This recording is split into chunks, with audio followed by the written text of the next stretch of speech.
Steenhuisen marked a dramatic turning point in the fight for South Africa's political soul.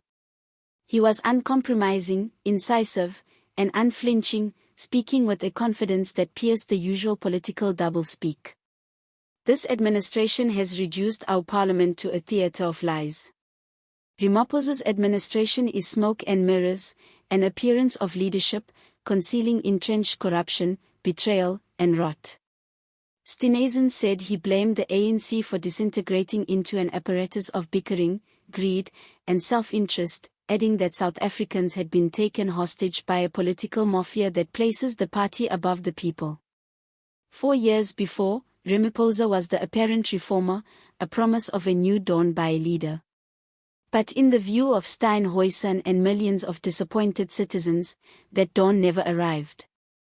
Instead, the nation has been subjected to load shedding, increasing unemployment, crumbling infrastructure, and constant scandals. This year's reports have only added fuel to the fire. From the notoriety of a failure of Farmgate accusations to the mismanagement of COVID-19 relief funds, Ramaphosa's government has been swimming in controversies. Steenhuisen gave no quarter, declaring pointedly, "This president has overseen the most dishonest administration in democratic South Africa's history." The timing of his words couldn't have been more pivotal. Internal ANC groups are eating their own. Resignations are piling up and the world is watching South Africa's failures of governance. It's evident that the centre won't hold anymore. Whilst in critique the failures of the presidency, what's occurring within the ANC itself is an even bigger free-for-all. These are sources close to the leadership of the party, and they portray an atmosphere of fear, suspicion, and desperate maneuvering as the top members try to protect their spots and cover themselves against looming scandals. Top officials are said to be engaged in fierce fights behind the scenes with tough wars breaking out in the provinces. Leaked internal memos to the press show a party in crisis mode. There are ANC veterans calling for an emergency leadership conference and others call Ramaphosa out for dragging the whole party into down. Gumantesh, a longtime loyalist, is reportedly mulling publicly rebuking him following recent troubles with legal matters outside of the country. Even Deputy President Paul Moshetel has had his name tossed around in the midst of swirling rumors and potential international warrants. The feeling of betrayal hangs heavy and ANC insiders are defecting before the ship goes down. In the midst of the mayhem, ordinary South Africans look on in a combination of outrage and incredulity. Townships, suburbs, and urban dwellers alike are posting on social media in full measure about commentary and calls for action. Resignation and mass action hashtags trend across the country. Civil society groups ranging from Corruption Watch to Right to Know have indicated they are willing to mobilize public pressure with marches and petitions calling for transparency. This widespread discontent introduces a new layer to the crisis, putting the ANC under even greater pressure to act resolutely. Steenhuisen averted that the ANC isn't only divided, it's broken beyond mend as tension builds from within and beyond the party. The nation holds its breath. Will Ramaphosa resign graciously? Will he hold on to power as the walls creak shut? There are some political analysts who think he might quit in the next few weeks to escape being remembered as the president who hammered the last nail into the ANC's coffin. Others believe that he will try to ride it out with an 11th-hour cabinet reshuffle or PR offensive.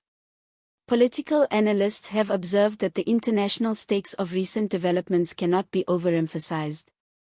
It is reported that foreign embassies and international watchdogs are watching developments in the ANC closely, with some arguing that continuing inquiries into corruption could result in outside sanctions or legal proceedings against top officials.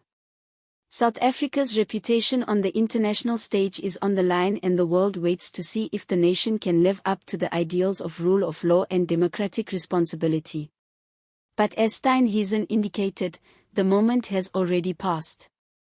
The people have reached their limits. They've had enough of rhetoric without action. They've had enough of excuses and finger-pointing. They demand action. They demand accountability, and if the ANC fails to provide that, then the DA will fill the gap. Steenhuisen vowed the opposition is not waiting patiently for the ruling party to move. It is mobilizing resources, making plans for coalition politics, and wooing disillusioned ANC members who can look around for an alternative political home. The DA is not the only party gaining from the ANC's free fall. The EFF, Action SA, and other small opposition parties are creating new alliances, planning strategy sessions, and poaching from the ANC base. The ANC is losing members in whispers, setting themselves up for post-ANC politics. Most people think that this next election might be the first true change in South African dynamics since 1994. What was unimaginable, an ANC government, now seems not just probable but certain. As he brought his address to a close, Steenhuisen emphasized that this is not about Ramaphosa. It's about taking back South Africa. Let history record that we stood up when it counted. That we spoke the truth when it was risky. That we fought for a future better than corruption. Better than chaos. Better than circus politics. That's the South Africa I believe in.